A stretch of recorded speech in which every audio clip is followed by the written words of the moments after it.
Welcome to Management 3120's Chapter 7 lecture. This lecture will cover process strategy, and it's based on the textbook Operations Management, Sustainability and Supply Chain Management, the 12th edition from Jay Heiser, Barry Render, and Chuck Munson. So we're going to get started here. First, we'll cover our learning objectives. So we're going to describe 4 process strategies. We're going to compute crossover points for different processes. We're going to use the tools of process analysis. And then we're going to describe customer interaction in service processes. And we're going to identify recent advances in production technology. So a major decision for an operations manager is finding the best way to produce so as not to waste our planet's resources. So let's look at ways to help managers design a process for achieving this goal. A process strategy is an organization's approach to transforming resources into goods and services. So the objective is to create a process to produce offerings that meet customer requirements within cost and other managerial constraints. So moving on. The objective is to create a process that can produce offerings that meet customer requirements within cost and managerial constraints, which is what we covered in the last slide.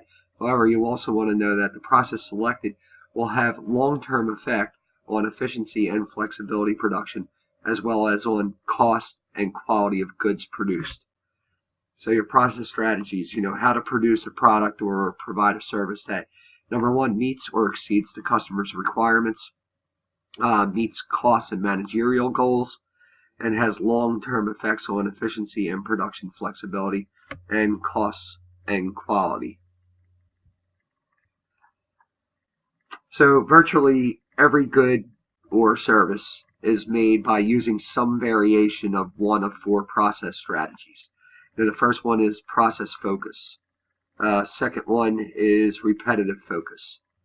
The third is product focus. And the fourth being mass customization, which we're going to go over all these here momentarily. Now, within these basic strategies, there are many ways they can be implemented. So the relationship of these 4 strategies to volume and variety is shown here in figure 7.1. So we examined the Arnold Palmer Hospital as an example of a process-focused firm. Also, Harley-Davidson as a repetitive producer, and Frito-Lay as a product-focused operation, and Dell as a mass customizer.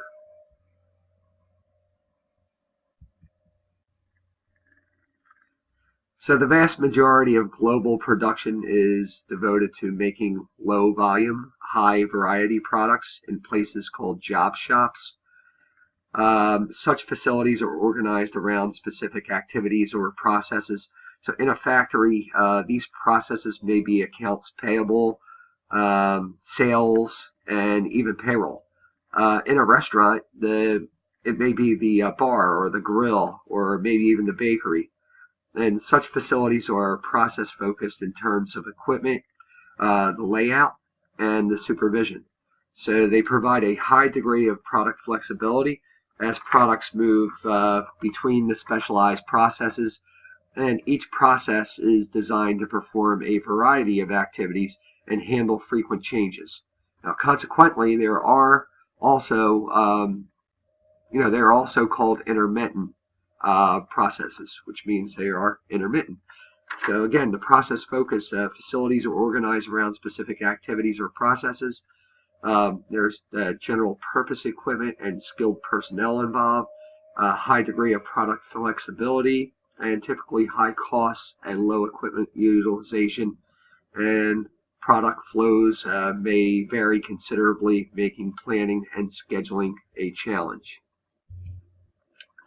These slides describe the process focus and illustrate it with Arnold Palmer Hospital as depicted here in figure 7.2a.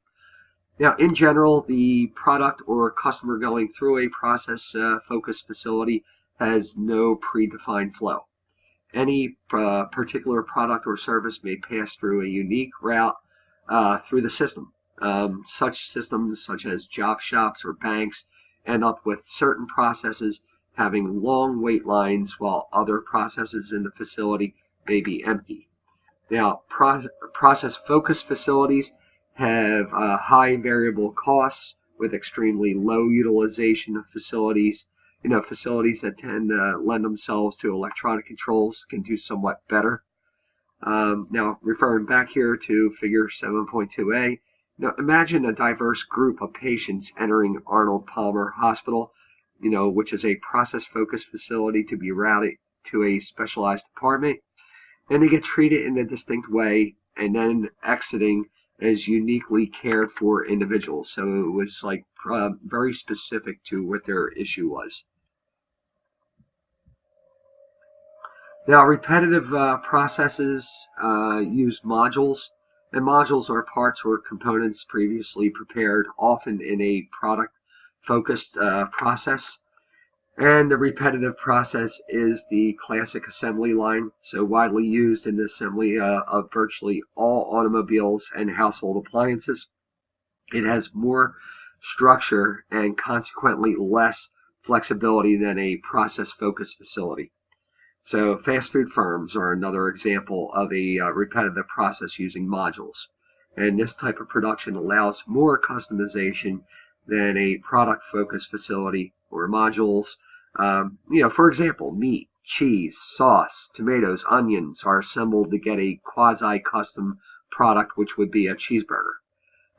In this manner, the firm obtains both the economic advantages of the product-focused model, where many of the modules are prepared, and the custom advantage of the low-volume, high-variety model.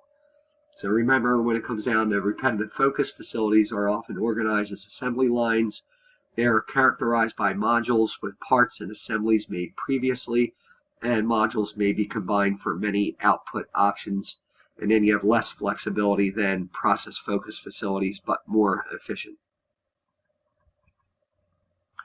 And this slide describes the repetitive focus and illustrates it with Harley-Davidson, as figure 7.2b illustrates. A typical assembly line is a repetitive focus, which is a batch flow system.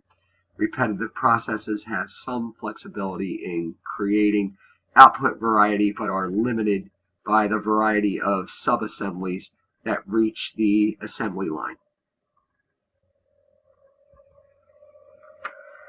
And process-focused facilities have high variable costs with extremely low utilization of facilities. Facilities that lend themselves to electronic controls that could do somewhat better. So just remember, when it comes down to product focus, facilities are organized by product. High volume but low variety of products. Long continuous production runs enable efficient processes. And typically high fixed costs but low variable costs, generally less skilled labor.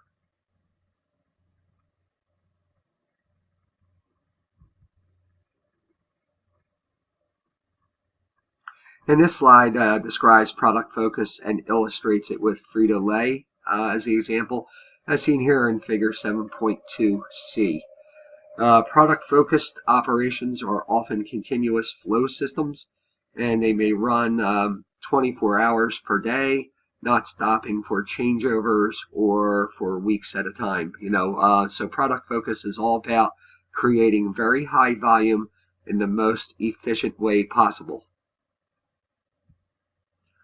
And operations managers use mass customization to or produce a vast array of goods and services. So mass customization is the rapid, low-cost production of goods and services that fulfill increasingly unique customer desires. But mass customization is not just about variety. It is also about making precisely what the customer wants, when the customer wants it economically. Therefore, it combines the flexibility of a process focus with the efficiency of a product focus. And this slide describes the mass customization as illustrated with the Dell computer model. As this slide suggests, the key to successful implementation of mass customization often rests in designing products and processes that incorporate common subassemblies. So in this way, final customized assembly can occur very quickly to create a unique product, yet the firm does not have to produce and hold every product option in inventory. So this technique is called postponement. In this slide, specifically table 7.1 provides some nice examples of how the number of choices for some products has skyrocketed in the past 30 to 40 years. So mass customization is designed to fulfill those increasingly varying customer needs while still producing large volumes at a reasonable cost.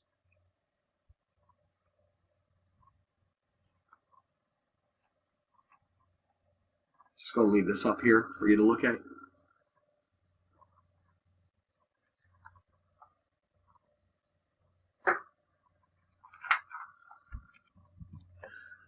And this slide identifies typical necessary conditions for successful mass customization.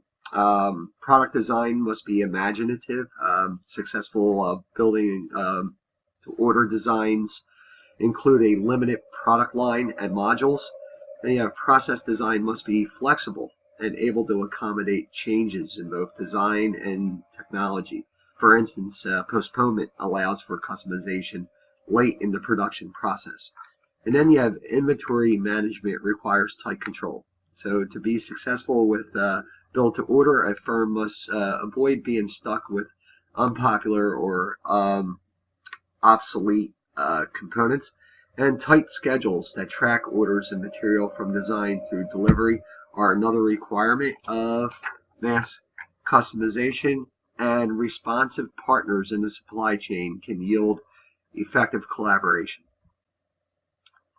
Now, these slides replicate Table 7.2 from the textbook, which arguably contains the most important conceptual information in the chapter. It is probably worth spending several minutes covering those comparisons point by point. And characteristics in the repetitive process column typically represent a compromise or intermediate position between the two extremes of process focus and product focus. And to achieve mass customization, the firm would have to ask itself what investments or changes may be required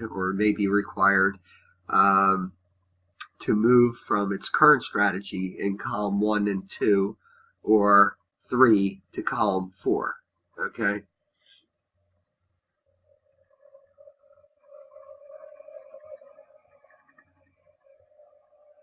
And I'm just going to leave this up here for you to look at. You can see the differences moving through the process focus, the repetitive focus, and the product focus, and the mass customization. So when you see the process focus, you are dealing with small quantity and large variety of products. In that repetitive focus, long runs, a standardized product for modules. You have the product focus, large quantity and small variety of products.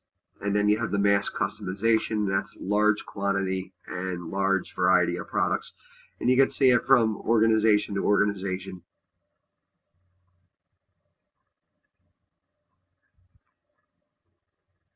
Unit costs will be less in the product, continuous or a repetitive case when high volume and high utilization exists.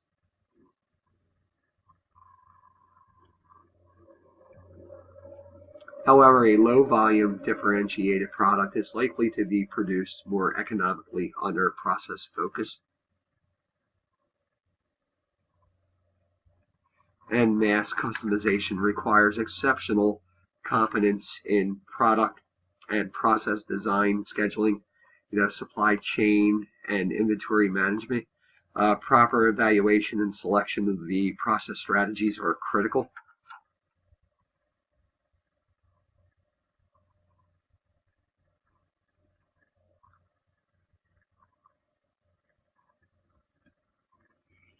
Now, crossover charts represent the only real math here in Chapter 7. And the examples here in this slide, clever enterprises would like to evaluate 3 accounting software products. So you have A, you have B, and you have C to support changes in its internal accounting processes.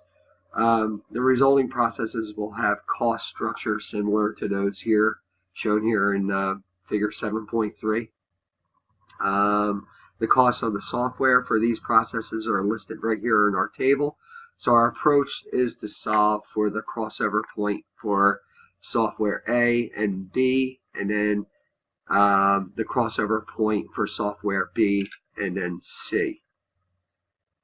So moving in with the solution, software A yields a process that is most economical, up to the point in volume, the first point in volume, but exactly what number of reports. So to determine that first point in the volume, we set the cost of software A equal to the cost of software B. So that first point in volume is the unknown volume at this point. And this means that software A is the most economical from 0 reports to 2,857 reports. Okay. Now, similarly, to determine the crossover point for the second point in volume over time, or over production, that we set the cost of software B equal to the cost of software C. And that means that software B is the most economical if the number of reports is between 2,857 and then 6,666.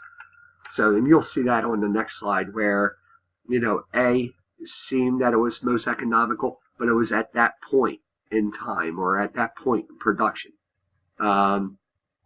And that software C is the most economical if the reports exceed 6,066.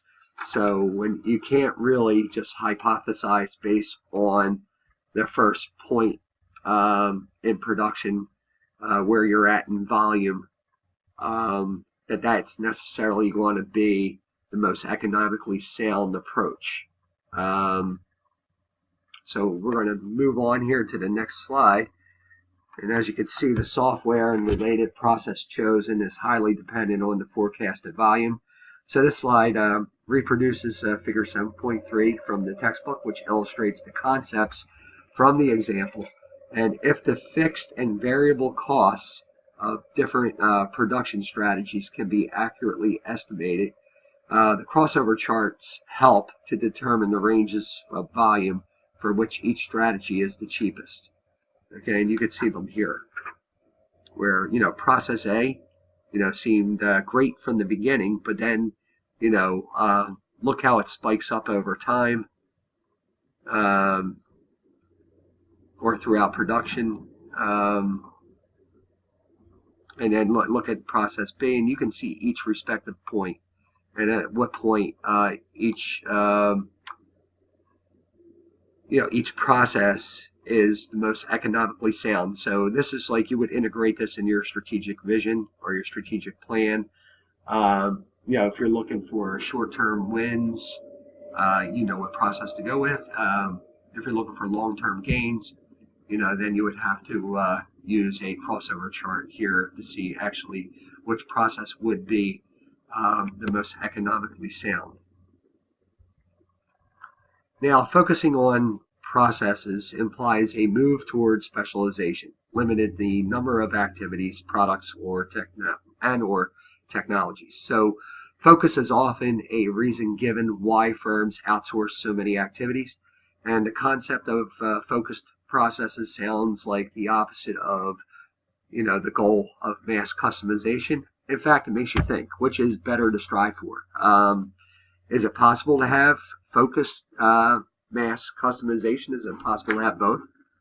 So just remember, focus brings efficiency, focus on depth of product line rather than breadth, and focus can be about the customers, the products, the service, and the technology. Now, It is important to emphasize that the technology decision is not always obvious, and it may involve a large capital expenditure. So ultimately, selection of a particularly process-driven strategy requires decisions about equipment and technology. So these decisions can be very complex, as alternative methods of production are present in virtually all operations functions. And numerous factors may need to be considered, particularly those on this slide, being cost. You have to consider your costs, your cash flow, your market stability, your quality, your capacity, and flexibility. And to make this decision, operations managers, develop documentation that indicates capacity, size, tolerances, and maintenance requirements of each option listed here. Now, in addition, equipment that is more accurate or breaks down less often may lead to more stable processes. And this slide emphasized the potential competitive advantage stemming from flexibility. And flexible equipment provides the ability to respond to new orders, make different products with little penalty in time, cost, or customer value. And flexible equipment may allow managers to enlarge the scope of their processes. And since changing processes or equipment can be difficult and very expensive, it is best to get this critical decision right the first time. So remember, flexibility is the ability to respond with little penalty in time, cost, or customer value. It may be a competitive advantage. It may be difficult and expensive. Well, nonetheless, without it, change may mean starting over again. Now, when analyzing and designing processes, we ask questions such as the following. Is the process designed to achieve competitive advantage in terms of differentiation, maybe response, or even low cost? Does the process eliminate steps that do not add value? And does the process maximize customer value as perceived by the customer? So will the process win the orders, is what you're asking. Does the process maximize customer value? Does the process eliminate the steps that do not add value? It's just wasteful at that point. Now remember, process analysis and design not only addresses these issues, but also related operations management issues such as through cost and quality, processes, key, examine the process, then continuously improve the process. And the following tools can, help us understand the complexities of process design and redesign. And they are simply ways of making sense of what happens or what must happen in a process. Now, flowcharts and time function mapping are introduced here. A flowchart is a drawing used to analyze. We know what these are. We've covered them. They are it's a drawing, in this case, used to analyze movement of people or material. And the difference in between the two being that time function mapping is a flowchart, but with time included on the x-axis. So drawing a flowchart should typically be the first step in any design or analysis effort.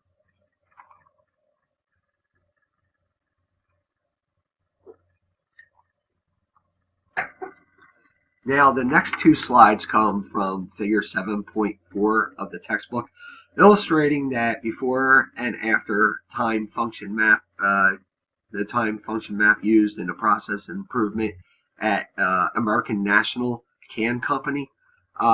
So the firm was able to eliminate the significant waiting that had slowed things down before improvement was implemented, as you see here.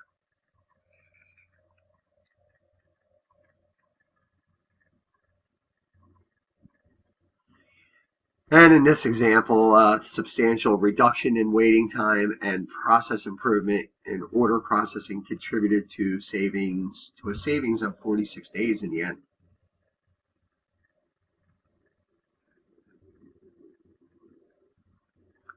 Now, a process chart, like the one here in figure 7.5, breaks down steps into detail and can provide a structured way to examine value-added versus non-value added activities. So essentially, a process chart or charts that use symbols to analyze. They use symbols that analyze the movement of people and or material.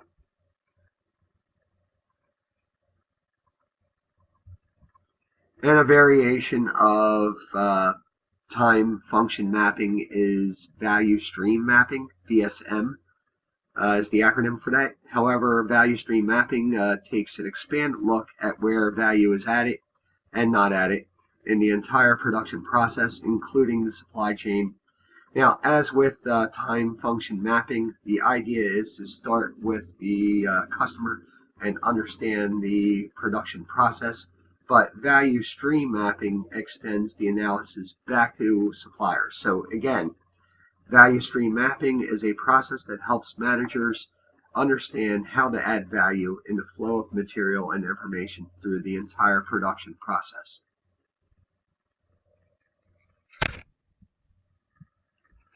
Now, the 9 steps of, to create a value stream map are listed here.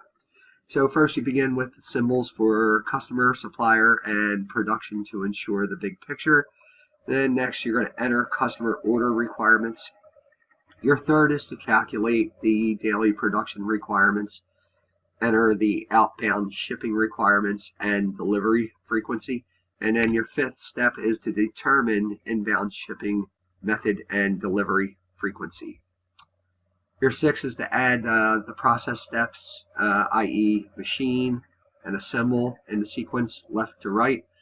Your seventh is to add communication methods, add their frequency, and show their direction with arrows. And then 8 is to add inventory quantities between every step of the entire flow. 9, you're going to determine total working time, that's value added time, and delay, non-value added time. And in figure 7.6, illustrated on this slide, it displays the value stream map created in example 2 in the textbook. So from this example, we see what looks like a significant amount of inventory as well as a large percentage of non-value added time. And as the textbook suggests, one way to reduce raw materials inventory might be, have to deliveries twice a week instead of once a week. So that's the example you'll see in the textbook. And that would be a way to reduce your raw materials inventory. Of course, if you're going to have deliveries twice a week per once a week. So that's how you would control that mechanism. Now, service blueprinting is a process analysis technique that lends itself to a focus on the customer and the provider's interaction with the customer. So service blueprinting is applicable for processes with a high amount of service content. Your level 1 activities are under the control of the customer. Your level 2 activities represent interactions, and your level 3 activities include activities not visible to the customer. The identification of potential failure points is particularly useful in this case. So again, service blueprinting focuses on the customer and the provider interaction.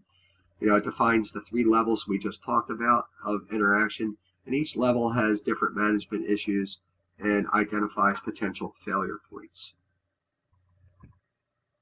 Now, the service blueprint shown here in figure 7.7 also notes potential failure points and shows the poka-yoke techniques that can be added to improve quality.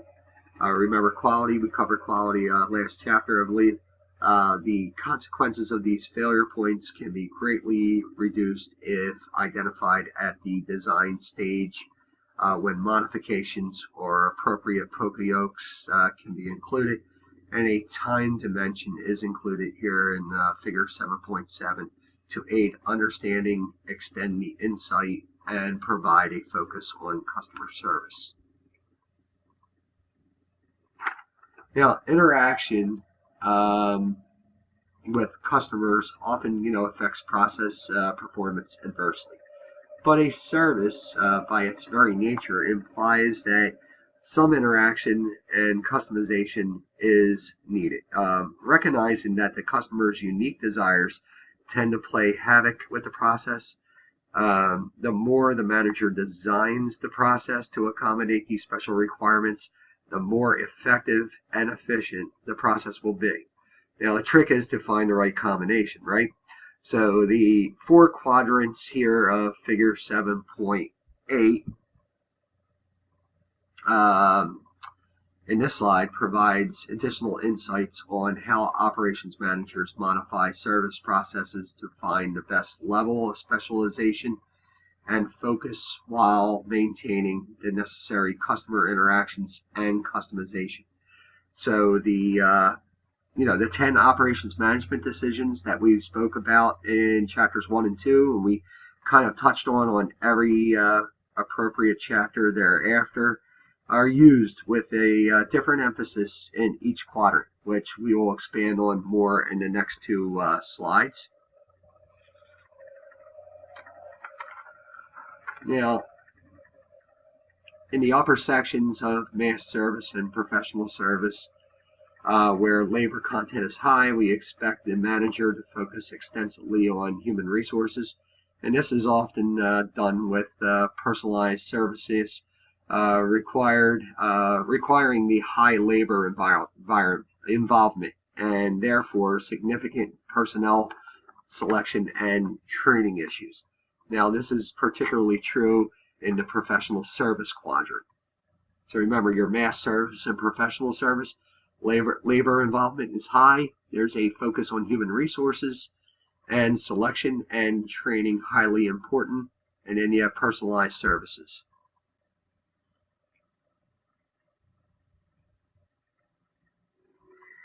Now, the quadrants with low customization tend to be, 1, standardize or restrict some offering as to fast food restaurants. 2, they automate as have airlines with ticket vending machines. Or 3, remove some services such as seat assignments as has Southwest Airlines. So offloading some of the aspects of the service through automation may require innovations in process design, and such is the case with airline ticket vending, your self-checkouts at places like Home Depot, and bank ATMs.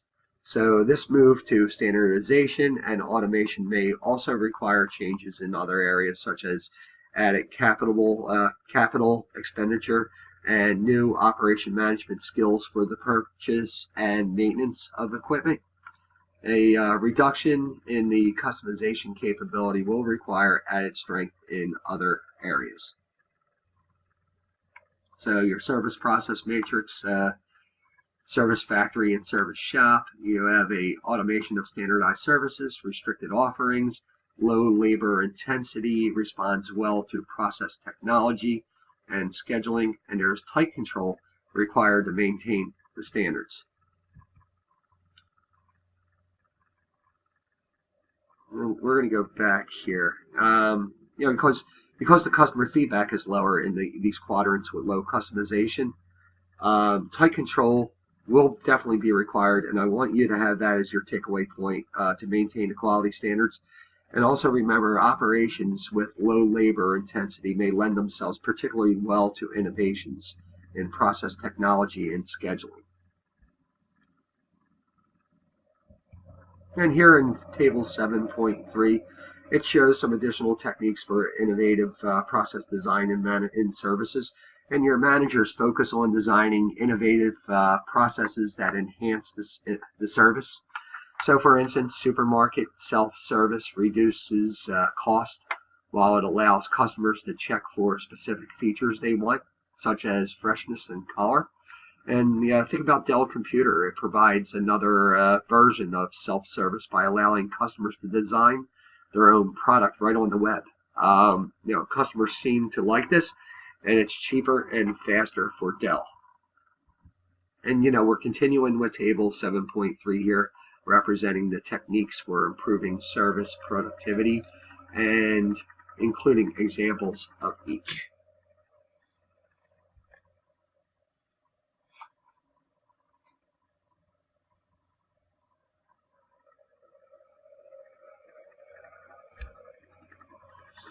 You want to go back and spend a little time here? Just leave this up here.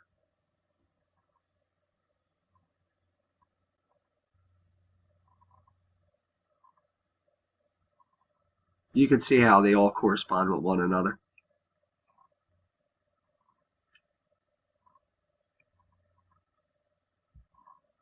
And again.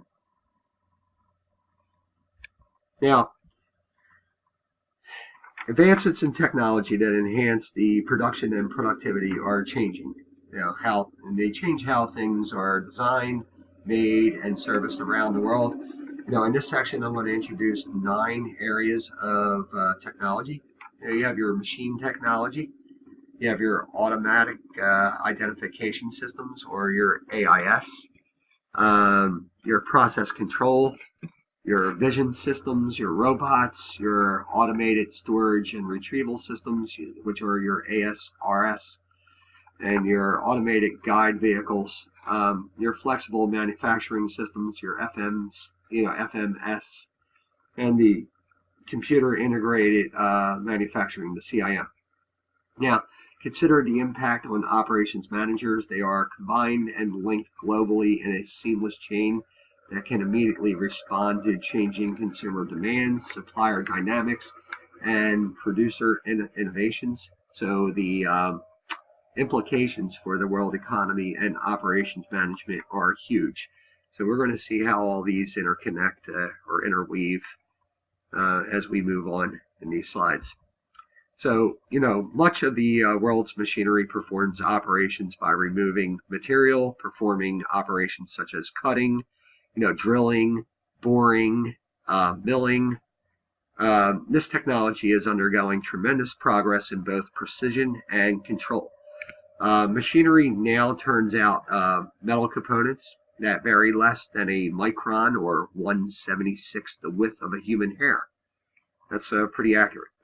They can accelerate water to 3 times the speed of sound to cut titanium for surgical tools.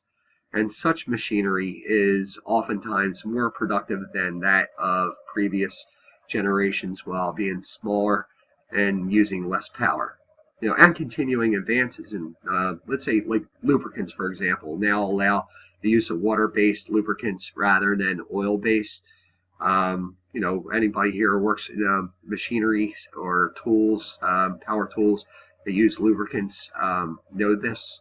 You probably have seen the change involved, where water-based lubricants enhance sustainability by eliminating the hazardous waste and allowing the savings to be easily recovered, and or the shavings, I should say, to be recovered and recycled.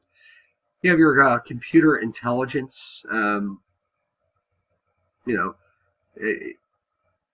It often controls this new machinery that I was talking about, right? Allowing more complex and precise items to be made faster. And such machinery with its own computer and memory is referred to as having, computer numerical controls. Those are electronic controls, and they increase the speed by cutting changeover time. They also reduce waste because the fewer mistakes and enhancing the flexibility.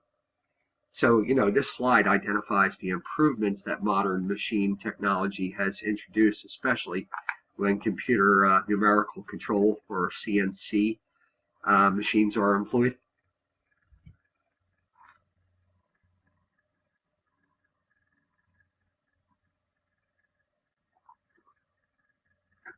Now, automatic identification systems. You should all be pretty much familiar with this. The AIS is a system for transforming data into electronic form. So the AIS applications described in this slide refer to such things such as barcodes and radio frequency identification, which is the RFID acronym. And it's a wireless system in which it integrates circuits with antennas and send radio waves. So essentially anything that eliminates manual data entry. So barcodes allow warehouses to automatically sort hundreds of boxes per minute, and they significantly speed up the checkout process at retail stores, even allowing for the self-checkout stations that are becoming more and more prevalent. The RFID has unlimited potential. As the illustration here on this slide implies, the RFID may someday allow the customers to have all items in their cart totaled in an instant without any physical handling of the products. Like you won't have to put it on a belt or scan manually. It could also act as an effective security device against shoplifting. Now this slide, describes process control, which automatically monitors output signaling when a discrepancy exists, and process control of information technology to monitor and control a physical process. So, for instance, process control is used to measure the moisture content and thickness of paper as it travels over a paper machine at thousands of feet per minute.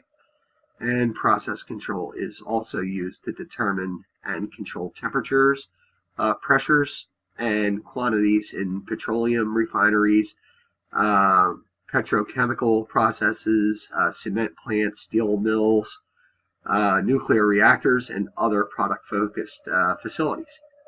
Now, process control systems operate in a number of ways, but the following are your typical ways. So you have sensors collect data, which is read on some periodic basis, perhaps once a minute or even per second.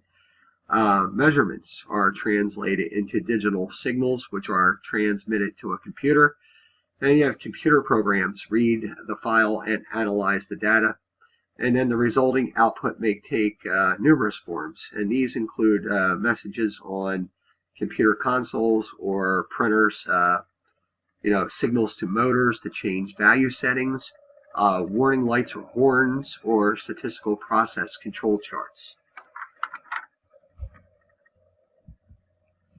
Now, vision systems combine video cameras and computer technology and are often used in inspection roles. So visual inspection is an important task in most food processing and manufacturing operations. Moreover, in any applications, visual inspection performed by humans is very tedious, mind-numbing, and error-prone. So thus, the vision systems are widely used when the items being inspected are very similar. So, for instance, your vision systems are used to inspect Frito-Lay's potato chips so that imperfection can be identified as the chips proceed down the production line. The systems are used also to ensure that sealant is present and in proper amount on Whirlpool washer machines, the transmissions, vision systems are consistently accurate. They do not come bored and are of modest cost. So think about the savings, and you learned about productivity, especially in multi-factor productivity, all the variables at play in the inputs and how you can have, even if you have the same amount of outputs, if you're working with less inputs, you're being more productive. So I want you to correlate that concept here with what we just learned about vision systems, and think about how much money it probably costs to pay individuals' salary to inspect these potato chips in the past, and now with the modest costs, how that money just kind of transitions. Number one, you would have to take that factor out of your, it would no longer be a variable or a factor in the equation, so it would be less inputs in for your productive outputs. So just remember, these systems are vastly superior, to the individuals that were trying to perform these tasks. Not only was it more costly, but way more accuracy, because you take a lot of the subjectivity out of it. Now, when a machine is flexible and has the ability to hold, move, and perhaps grab items, we tend to use the word robot. Robots are mechanical devices that use electronic impulses to activate motors and switches. Robots may be used effectively to perform tasks.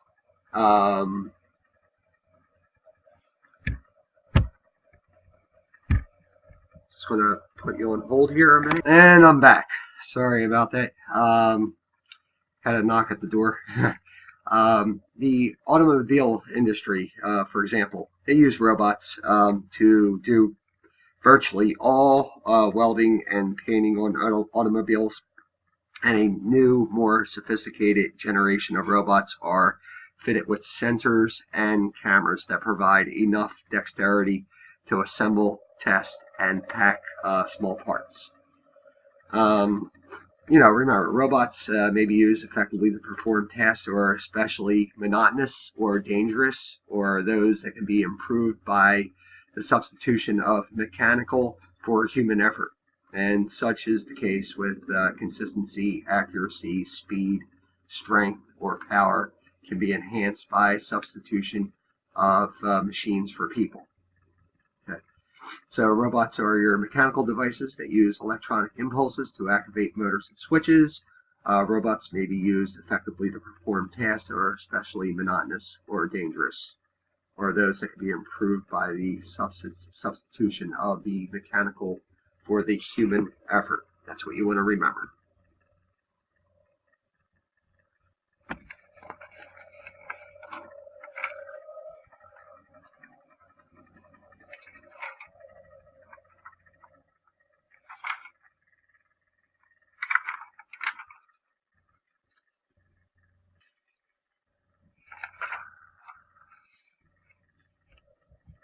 Now, because of the tremendous labor involved in error-prone warehousing, computer-controlled warehouses have been developed, and these systems, known as Automated Storage and Retrieval Systems, ASRS, provide for the automatic placement and withdrawal of parts and products into and from designated places in a warehouse.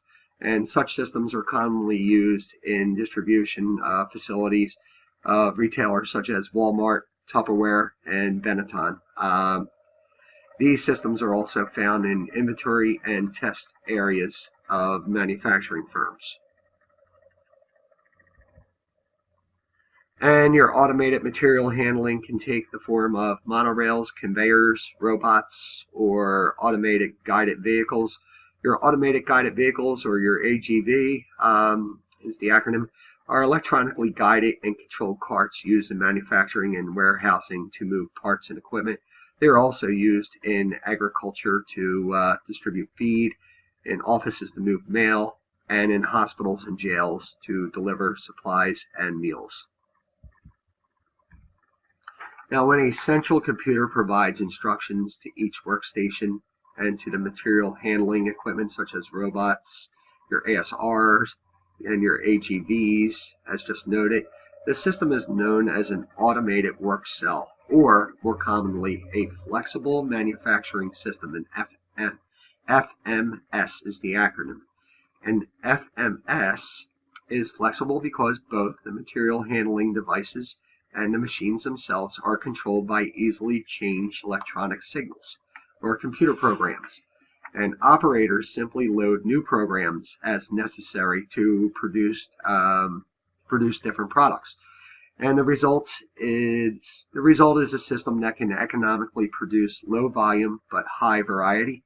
For example, the Lockheed Martin facility near Dallas efficiently builds one-of-a-kind spare parts for military aircraft, and the costs associated with changeover and low utilization have been reduced substantially. Flexible manufacturing systems bridge the gap between product-focused and process-focused facilities. Now, flexible manufacturing systems can be extended backward electronically into the engineering and inventory control departments and forward to warehousing and shipping departments. So in this way, computer-aided design, or CAD, generates the necessary electronic instructions to run a numerically controlled machine. And in a computer integrated manufacturing environment, a design change initiated at a CAD terminal can result in that change being made in the part produced on the in a matter of minutes. So when this capability is integrated with inventory control, warehousing, and shipping as part of a flexible manufacturing system, the entire system is called a computer integrated manufacturing, or the acronym is known as a CIM.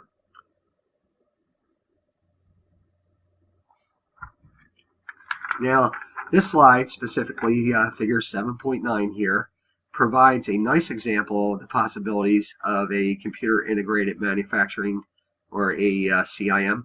Now remember, the computer integrated manufacturing includes computer aided manufacturing, your CAM, your flexible manufacturing systems, your FMS, and your automated storage and retrieval systems, your ASRS, and your automated guided vehicles, your AGVs, and your robots, to provide an integrated and flexible manufacturing process. Now follow the arrows on this slide, and you can see the interweaving of each respective process. Your CAD designs the product and programs the automated production, and your CAM converts raw materials into components or products. Your ASRS then and your AGVs then move incoming materials and parts, work in process, and complete your products. Your robots and specialized equipment will and they insert and assemble your components, and your robots will also test, they'll package and ship the finished product. And they do all this, if you see over to the top right there, they do it with an integration of operations management efforts, wherein the operations manager or managers run the production process, purchasing components, coordinating suppliers, planning and scheduling operations, overseeing the quality and the workforce, and shipping to the customers. And these slides reproduce table 7.4 from the textbook. Here we see several examples of technology literally changing the way that service processes operate and the way in which customers obtain services. So in some cases, such as online news outlets versus physical newspapers, traditional service offerings have become endangered. And in other cases, such as ability to pre-order lunch at the 9th tee box on the golf course, technology may have opened new markets. Instructors can spend a fair amount of time, as instructors, we're supposed to spend a fair amount of time on these two slides. Even with brainstorming, students, you may start brainstorming what's going to be coming next, So just like look at these slides and, do a little forward thinking and some brainstorming. For example, what else can be crammed into the next smartphone? And when you look at this slide and you're looking at the next, even right now, using technology, instructional technology through Screencast-O-Matic, and, this lecture is going to be uploaded on Blackboard, and you see right there in education how learning management systems since like Blackboard have emerged, and some of you can even watch this lecture right on your smartphone.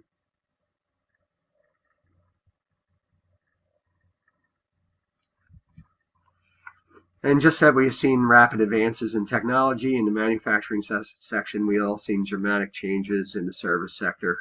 These range from electronic diagnostic equipment at auto repair shops to blood urine testing equipment at hospitals, also to retinal security scanners at airports. This table provides a glimpse of the impact technology on services. Operations managers in services, as in manufacturing, must be able to evaluate the impact of technology on their firm, and this ability requires a particular skill when evaluating reliability, investment analysis, human resource requirements, and maintenance services.